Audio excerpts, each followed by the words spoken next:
This is the Hidden Killers podcast with Tony Brueski. Featuring former FBI Special Agent and Chief of the Counterintelligence Behavioral Analysis Program, Dreeke.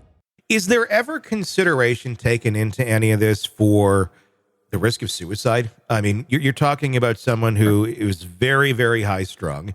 Typically it does happen. We can't say it does not happen, but narcissists don't tend to do that on a high percentage level, but some do when they're really pushed into the corner. And I'd say he's being very much pushed into the corner. Basically, his whole legacy, his whole life, everything is tumbling down. Diddy is not going to be remembered for what he has done musically over the last 3 decades. He's going to be remembered for this at the end of the day. This is what history is going to know him for. And I'm sure he probably knows that too. And his friends and everybody walking away, running away.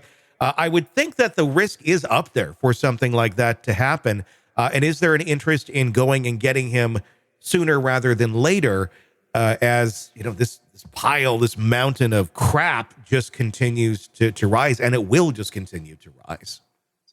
So they can only go at the tempo and pace that they can execute all these things. So they can't rush that. So that's on the one side. On the Diddy side, with the legacy and the suicide, you said very powerful things there about this is what he will be known for. Mm-hmm. I'm going to add one little caveat to that. Yeah. That's what he'll be known for today. But and we've seen it with people that have these aha life epiphanies where, let's play this hypothetical tape forward. Diddy all of a sudden has this aha epiphany and he owns it all. Mm-hmm. And he says, you know what? Oh my God. I have just realized I'm the most horrendous person on the face of this planet, and I've damaged so much. I need to go to jail. I need to serve my time, and I'm going to do all I can to serve not just all those I've injured and all I've hurt, but I'm going to create with whatever I have left of a foundation and throw all my weight behind ensuring that this never happens again to another human being. And he spends the rest of his days doing that and creating music and doing things for charity fundraisers. It never takes a dime for all those things. And he continually owns his behavior with transparency, openness, vulnerability, and he serves for the rest of his days. That will be a different thing if he does those things. And so see what I mean? So yes, his legacy, if he's taken down today and doesn't own it, will be exactly as we're seeing it today. But we can never project what's inside of a human being. I will say this: if any human being can save themselves from their own path of destruction and they can do those behaviors, a great day's ahead. I think if he gets clean and sober, if he's not already, that there's a chance there. But if he's not clean and sober, you're right. The probability and potentiality of a potential suicide or self-harm or not owning it and being remembered as a horrendous human being is really high. Yeah. Because with chemical imbalances in the brain, we do really stupid things, and it prevents us from the healthy behaviors that can move us forward. And I mean, when you think about the impact he has and the reach he has, the amount of good he could do, he could do a lot of great good. It won't ever undo the horrendous things he's done or potentially done or being claimed to know, whatever.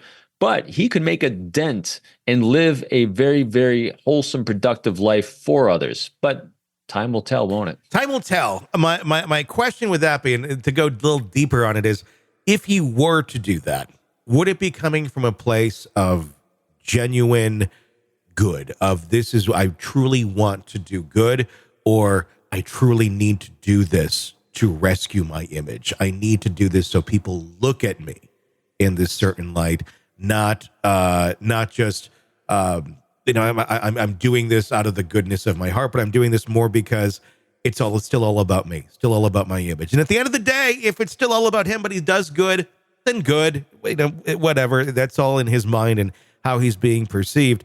But I would question that for someone who's lived a life like this thus far. He's into his, I believe, 50s now. is there going to be that sort of a psychological shift? Can there be that sort of a psychological shift if you've already been this kind of neurotic madman for all of these years? Is that going to be an authentic shift? And I mean, does it really matter if it's authentic? There's one true test. To me, there's only one way to really assess that. One is you must suffer. This is not going to be painless. Yeah. And the other really, really big test in this, Tony, I think that you can see if there's a genuineness and sincerity and where it's coming from is, does he have an ask?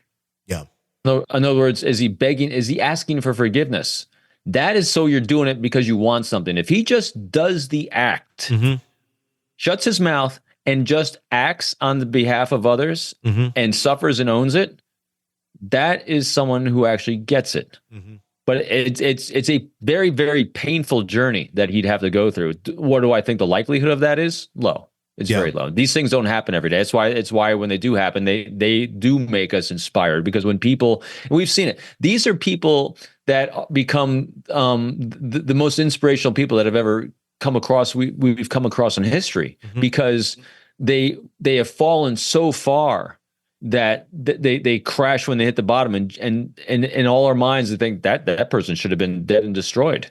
But all of a sudden they do these amazing things, and they never. So here's the thing: is the ask, he cannot draw attention to himself. That's the thing. And it's him. Yeah. And so this is why it's a very, very challenging, tough ask.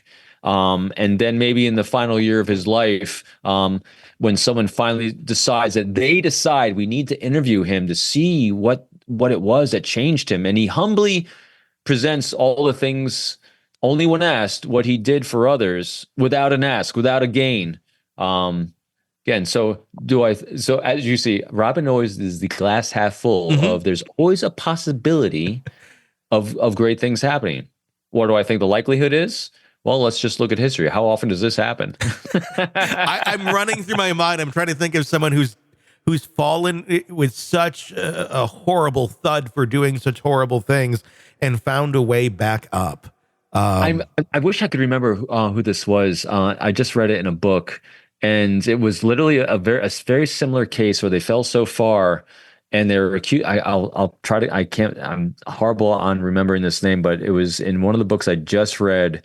And he spent literally the rest of his days doing just what I described. I mean, I don't make this stuff up when I come up with these ideas. I literally read it someplace, and he literally did this for the rest of his days. And he was never remembered until one historian looked back and said, "Whatever happened to this guy?" And all of a sudden they said, "Oh my gosh, look what he wound up doing." Yeah, he spent the rest. He was convicted of this thing when he was in his 20s, and then spent the next 60 years of his life doing these amazing things for others.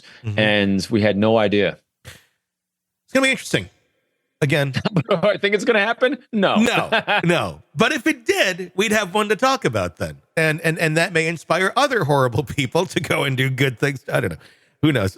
But you know what? And here's what this is. This is a roadmap of redemption for anyone. Hey, no one's perfect. We all have things we have done that we wish we didn't do it a certain way. And there's a way that we can move through it. Yeah. Own it. Be transparent, be open, and do all you can for service of others with no ask for self.